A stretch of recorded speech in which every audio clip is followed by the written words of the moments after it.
आज तक रेडियो सुनता है सारा जहां। हेलो नमस्कार, आज तक रेडियो पर आप सुनना शुरू कर चुके हैं हेलो डॉक्टर। मेरा नाम खुशबू कुमार है और यहाँ पर बात होती है आपके हमारे सेहत की।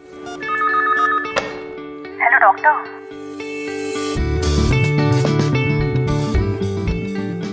सर्दी का मौसम तो आ गया है और अपने पीक पर है, और इसके साथ ही सर्दियाँ लेकर आती हैं कई सारी परेशानियाँ।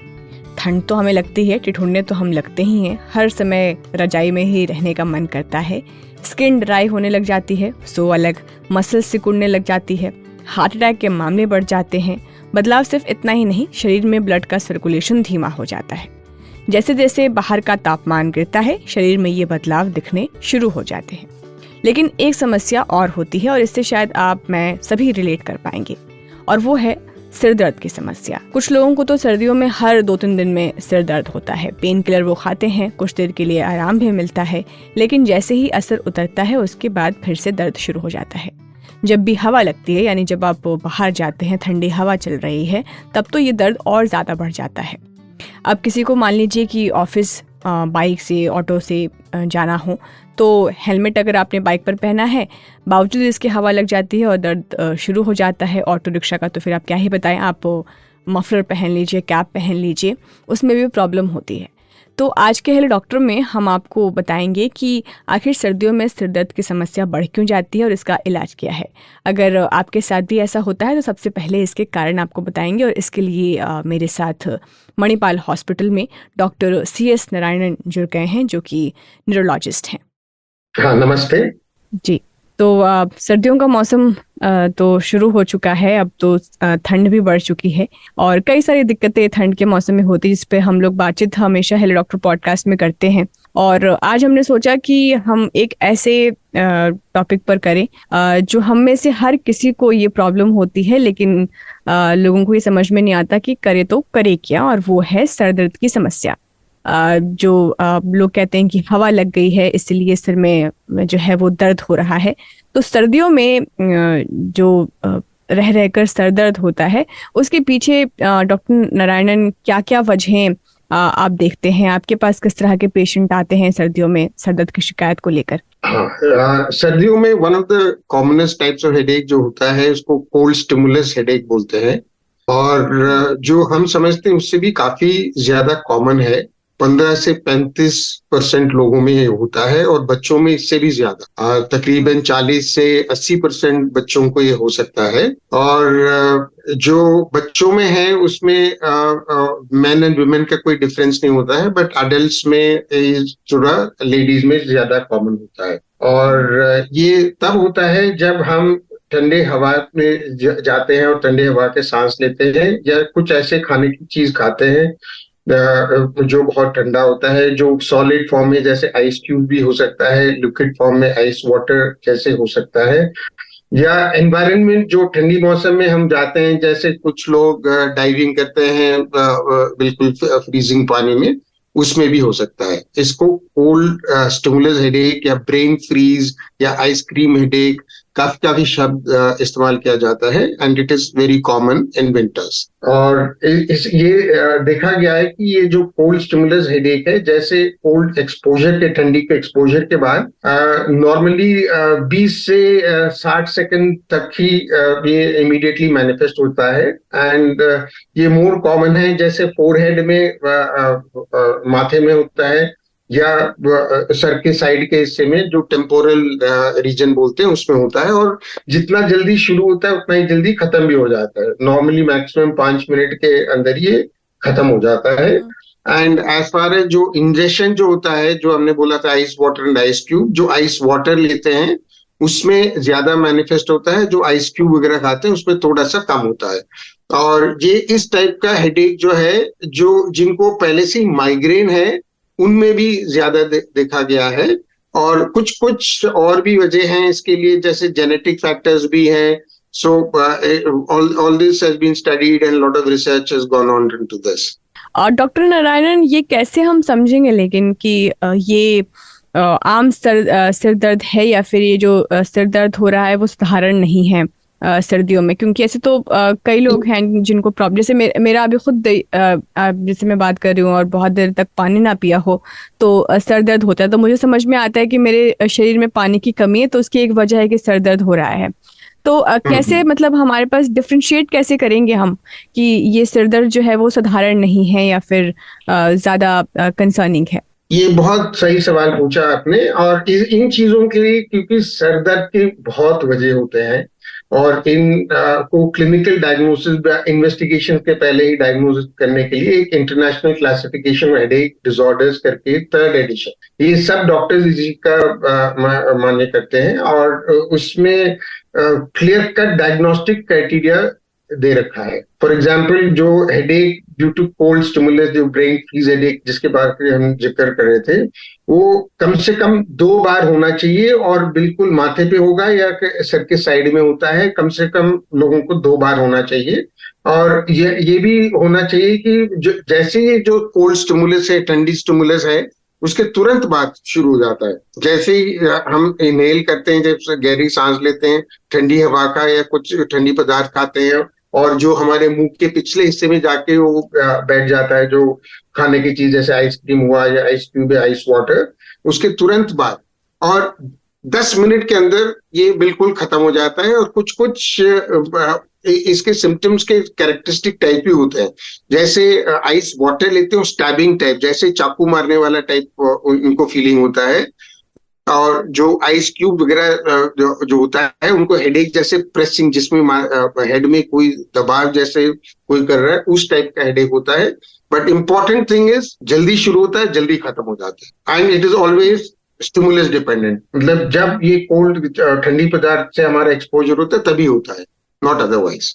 और जिन्हें ब्लड प्रेशर की प्रॉब्लम रहती है, सर्दियों में उनका ब्लड प्रेशर बढ़ जाता है, तो क्या मतलब एक ये भी वजह होती है सर दर्द की?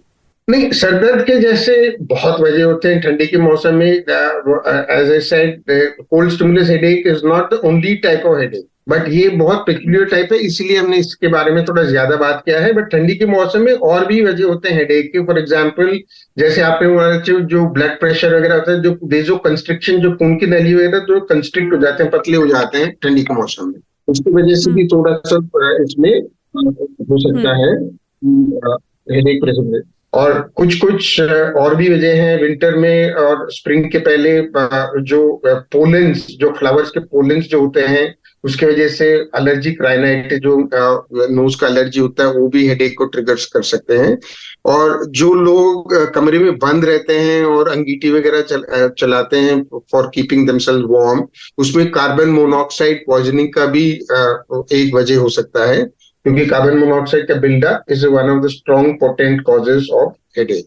और एक वजह होता है कि विंटर में सनलाइट की कमी थोड़ा हो जाता है, क्योंकि days are smaller, and that can also cause change of mood. इसको सीजनल अफेक्टिव डिसऑर्डर बोलते हैं।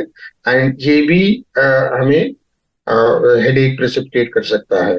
और कुछ कुछ हम अपने आप को गर्म रखने के लिए कुछ ऐसे सूप वगैरह पीते हैं, and many time these soups contain monosodium glutamate, जो एक एडिटिव होता है इन सूप्स में, and it is a well known cause for trigger of migraine. और एक और वजह होता है, जो विंटर में जो हवा कोल्ड वेदर में ड्राई भी रहता है, और this dehydration can also cause headache. इसलिए it is not only cold stimulus headache, but so many other types of headache which are very common in winters. ठीक है।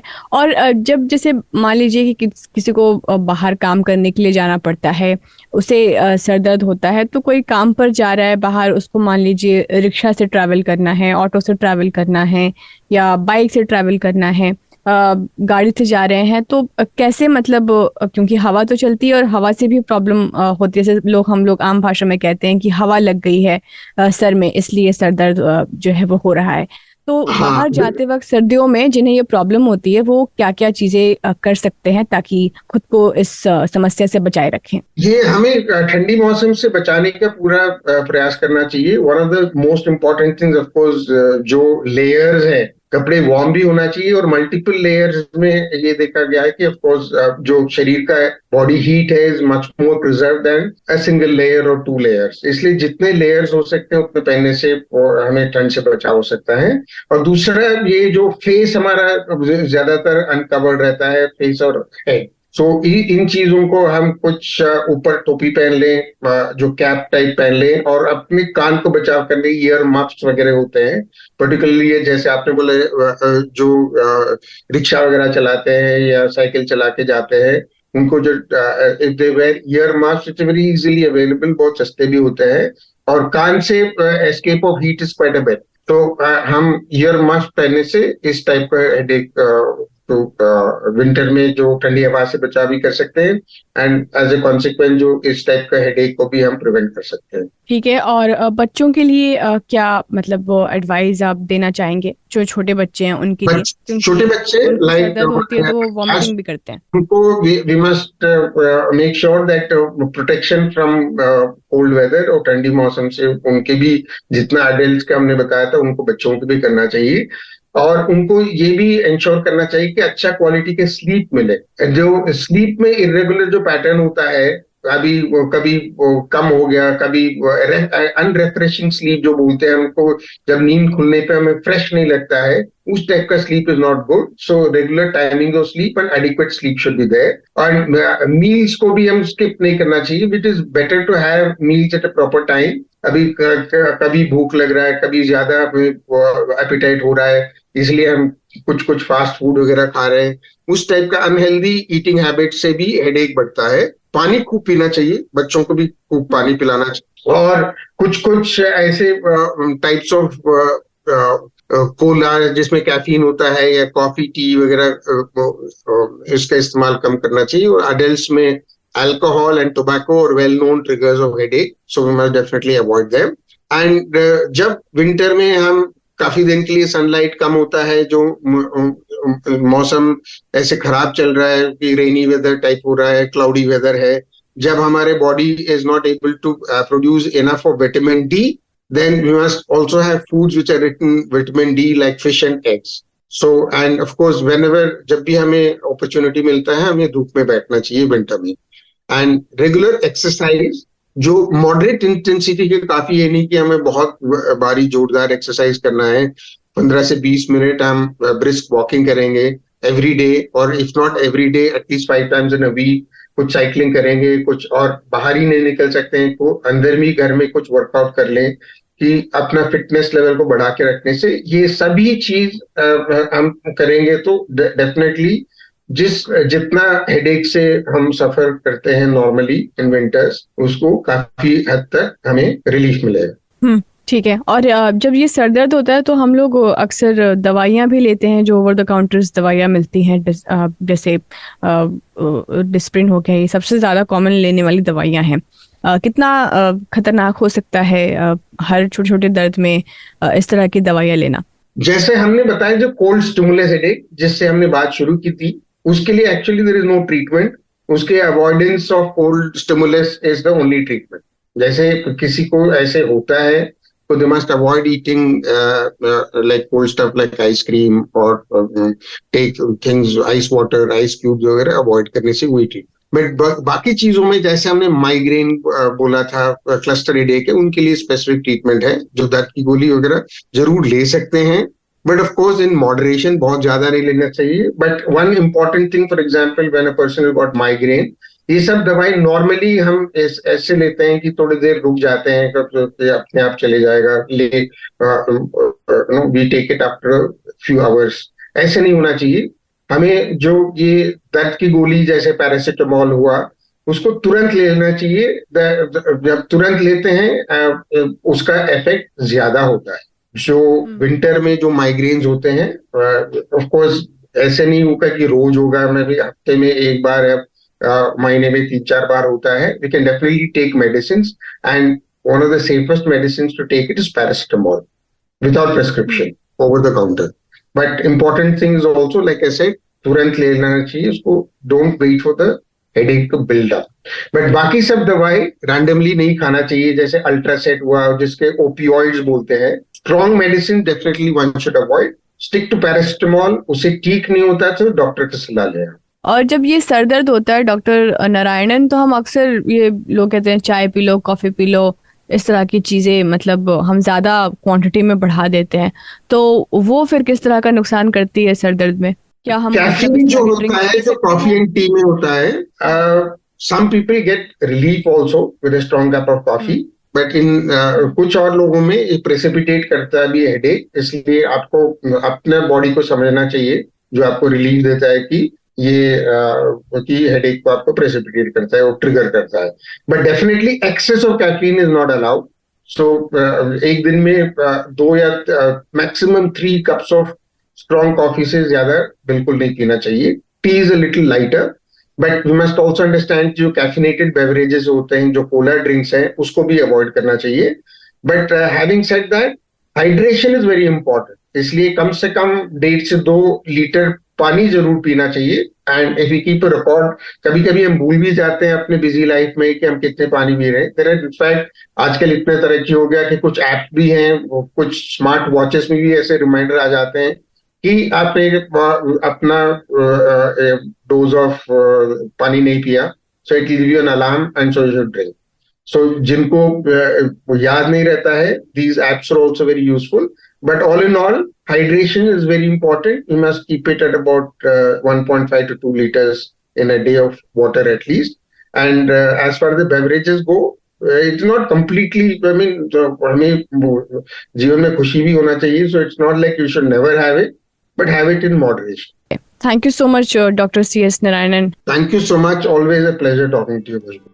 तो आज के हेलो डॉक्टर में फ़िलहाल इतना ही। उम्मीद करते हैं कि डॉक्टर ने जो आपको टिप्स बताए हैं सिर दर्द की समस्या से निजात के लिए, वो आपके काम आएंगी। जितना हो सके आप अपने सिर को ठंडियों में हवा से बचा कर रखें। जैसे डॉक्टर साहब ने बताया, अपना बीपी भी ज़रूर चेक करवाते रहें। तो आपसे अब अगले हफ्ते होगी मुलाकात। तब तक के लिए आप सुनते रहिए आज तक रेडियो। नमस्कार।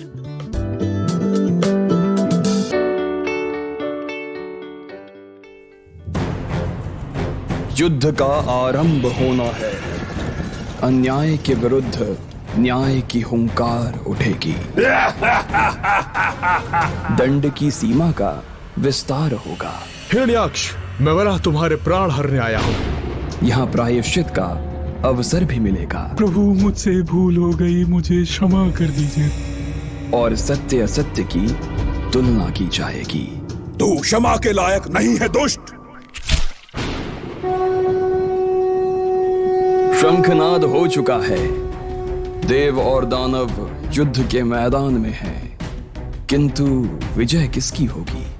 युद्ध के लिए हमेशा क्या दानव ही जिम्मेदार होंगे, या पहल देवताओं की भी होगी? पता चलेगा देव दानव टेल्स में। आज तक रेडियो पर चलता रहा है।